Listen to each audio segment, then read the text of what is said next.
Section 1. General 1.1. This guideline outlines recognized techniques and procedures for managing external degradation on buried or submerged steel, stainless steel, cast iron, ductile iron, copper, and aluminum piping infrastructures. 1.2.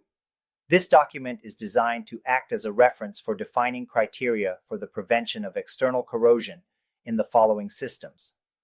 1.2.1. New piping systems.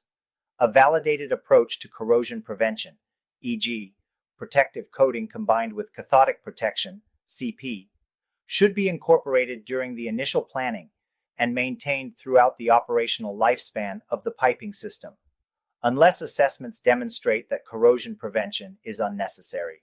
The design should also consider incorporating features that allow the use of inline inspection (ILI) tools. 1.2.2. Existing coated piping systems.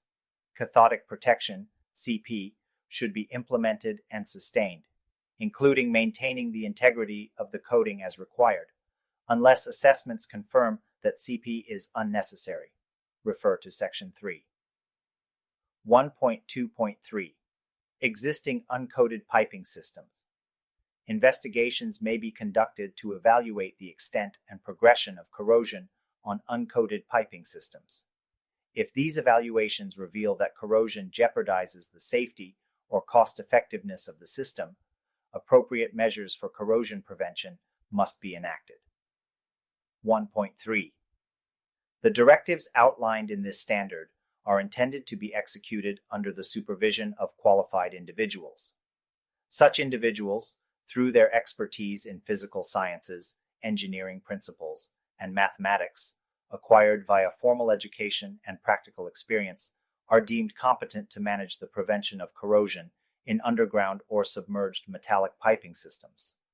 Note: these individuals may include, but are not limited to, licensed professional engineers or specialists recognized by AMPP as corrosion specialists or CP specialists, provided their professional experience encompasses external corrosion prevention for underground or submerged metallic piping systems. 1.4. Unique circumstances where cathodic protection, CP, is either ineffective or only partially effective may arise. Refer to paragraph 6.2.1.6 for examples.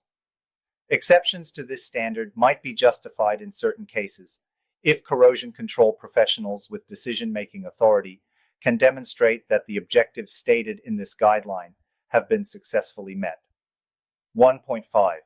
This standard is not intended to address the mitigation of internal corrosion.